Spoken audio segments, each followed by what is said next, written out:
संसद के शीतकालीन सत्र में लगातार 5वें दिन भी हंगामा हुआ। विपक्ष ने लोकसभा और राज्यसभा दोनों ही सदन में अडानी और संभल मुद्दा उठाया। विपक्षी नेताओं ने वी वांट जस्टिस के नारे लगाए और आज लोकसभा में सिर्फ 14 मिनट और राज्यसभा में तकरीबन 15 मिनट ही कार्यवाही हुई। इससे पहले 4 दिनों के अंदर 4 बैठकों में दोनों सदनों में कुल 40 मिनट ही कार्यवाही पूरी हो पाई। बैठक से पहले इंडिया ब्लॉक के नेताओं ने राज्यसभा में विपक्ष के नेता मल्लिकार्जुन खड़गे से मुलाकात की और इसमें लोकसभा के विपक्ष के नेता राहुल गांधी भी शामिल हुए। हालांकि टीएमसी सांसद वहां नहीं आए। टीएमसी से जुड़े सूत्रों ने कहा है कि वो सदन में बेरोजगारी, मणिपुर, महंगाई जैसे मुद्दों पर चर्चा करना चाहते हैं, जबकि कांग्रेस सिर्फ अडानी मुद्दे पर हंगामा इस समय कर रही है। अब संसद में 4 दिन में मात्र 40 मिनट कार्यवाही हुई है। कैसे, जरा आपको नंबर ऑफ डेज के साथ बताते हैं। 25 नवंबर पहला दिन था, 10 मिनट कार्यवाही हुई।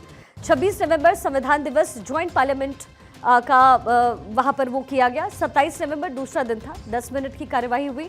28 नवंबर तीसरा दिन, 10 मिनट ही हुई। 29 नवंबर चौथा दिन भी 10 मिनट की कार्यवाही संसद के अंदर हुई है। अब उधर सदन स्थगन के चलते लोकसभा में आज विदेश मंत्री डॉक्टर जयशंकर भारत चीन मुद्दे पर नहीं बोल पाए। वहीं वित्त मंत्री निर्मला सीतारमण भी लोकसभा में बैंकिंग लॉ संशोधन बिल पेश नहीं कर पाई। अब आपको संसद के शीतकालीन सत्र में पिछली 4 कार्यवाही के बारे में सिलसिलेवार तरीके से बताते हैं कि कब कब हुआ क्या था। संसद के शीतकालीन सत्र का 25 नवंबर को पहला दिन था। राज्यसभा में सभापति जगदीप धनखड़ और लीडर ऑफ ऑपोजिशन मल्लिकार्जुन खड़गे के बीच बहस हुई। दरअसल धनखड़ ने खड़गे से कहा कि हमारे संविधान को 75 साल पूरे हो रहे हैं, उम्मीद है आप इसकी मर्यादा रखेंगे। इस पर खड़गे ने जवाब दिया कि इन 75 सालों में मेरा योगदान भी 54 साल का रहा है, तो आप मुझे मत सिखाइए। अब दूसरे दिन क्या होता है? 27 नवंबर को सत्र के दूसरे दिन लोकसभा में सुबह 11 बजे कार्यवाही शुरू होते ही विपक्ष ने अडानी मुद्दे पर जोरदार हंगामा किया। 12 बजे दोबारा कार्यवाही शुरू हो गई और हंगामा भी हुआ। विपक्ष ने उत्तर प्रदेश के संभल में हिंसा का मुद्दा उठाया, जिसके बाद लोकसभा और राज्यसभा दोनों को 28 नवंबर तक के लिए स्थगित करना पड़ गया। 28 नवंबर को सत्र का होता है तीसरा दिन। प्रियंका गांधी वाड्रा पहली बार संसद पहुंचती हैं। उन्होंने लोकसभा में संसद पद की शपथ ली और इस दौरान हाथ में संविधान की एक प्रति रखी। प्रियंका के साथ उनकी मां सोनिया और राहुल गांधी भी संसद पहुंचे। प्रियंका वायनाड सीट से उपचुनाव हाल ही में जीती हैं और प्रियंका के साथ नांदेड़ से उपचुनाव जीतने वाले रविंद्र चव्हाण ने भी उनके साथ शपथ लिया। अब 4th डे यानी चौथा दिन संसद का। सत्र के चौथे दिन लोकसभा और राज्यसभा में विपक्ष ने अडानी और संभल का मुद्दा एक बार फिर से उठाया। विपक्षी सांसद कार्यवाही के दौरान लगातार हंगामा करते हुए नजर आए। स्पीकर ने कई बार उन्हें बिठाने और समझाने की कोशिश की, मगर विपक्ष शांत नहीं हुआ। स्पीकर ओम बिरला ने कहा था कि सहमति और असहमति लोकतंत्र की ताकत है। मैं आशा करता हूं कि सभी सदस्य सदन को चलने देंगे। देश की जनता संसद के बारे में चिंता व्यक्त कर रही है। सदन सबका है, देश चाहता है कि संसद चले। तो ये सिलसिलेवार तरीके से क्या कुछ हुआ शीतकालीन सत्र में। संसद के शीतकालीन सत्र का 5वां दिन भी बर्बाद ही समझिए। आज 11 बजे कार्यवाही शुरू होने के साथ ही विपक्षी सांसदों ने अपनी अपनी मांगों को लेकर हंगामा शुरू किया, जिस वजह से कल तक के लिए कार्यवाही को स्थगित करना पड़ा। लेकिन अब संसद में बीते कई दिनों से चला आ रहा गतिरोध समाप्त होने की दिशा में है। आज हुई सर्वदलीय मीटिंग के बाद सत्ता पक्ष और विपक्ष में सदन चलने को लेकर के सहमति बनी तो है, और इसके अलावा केंद्र सरकार ने संविधान पर चर्चा को लेकर सहमति जाहिर की।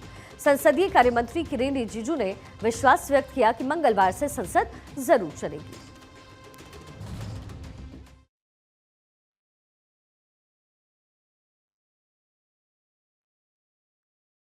आज लोकसभा स्पीकर के साथ ऑल पार्टी फ्लोर लीडर्स के साथ में मीटिंग हुई और कुछ दिनों से पार्लियामेंट में जो गतिरोध बना हुआ है उसको सबने चिंता व्यक्त किया है। जितना भी अपोजिशन पार्टी के लीडर्स है, सबसे अनुरोध है कि जो आज एग्रीमेंट हुए हैं और पार्लियामेंट चलने के लिए तैयार हुए हैं, हम सब मिलकर के पार्लियामेंट को अच्छा से चलाएं। देश सुनना चाहता है, देखना चाहता है कि हमारा सांसद कैसे काम करते हैं। इसलिए कल से सुचारू रूप से पार्लियामेंट चलेगा, ऐसा एग्री हुआ है और ऐसा ही चलेगा, मुझे पूरा उम्मीद है। और सबसे अपील है कि हम जो रिमेनिंग हमारा शीतकालीन सत्र का जो समय हमारे पास है, हम अच्छी तरह से उपयोग करें। आज कांग्रेस समेत कई विपक्षी दलों का कहना था कि सदन में संविधान पर चर्चा होनी चाहिए ताकि नई पीढ़ी को इसके बारे में जानने का अवसर मिल पाए। विपक्ष चाहता है कि संविधान के 75वीं जयंती पर 2 दिन की चर्चा लोकसभा में भी हो, राज्यसभा में भी हो। हम सरकार के औपचारिक बुलेटिन का इंतजार कर रहे हैं। उन्होंने हमें अनौपचारिक रूप से आज बताया कि जल्द ही ये घोषित होगा, तारीख घोषित होगा, और जैसे ही तारीख घोषित होता है हम आगे बढ़ सकते हैं। वहीं किरेन रिजिजू ने कहा है कि लोकसभा में 13 और 14 दिसंबर को संविधान पर चर्चा होगी, वहीं राज्यसभा में इस विषय पर 16 और 17 दिसंबर को चर्चा की जाएगी।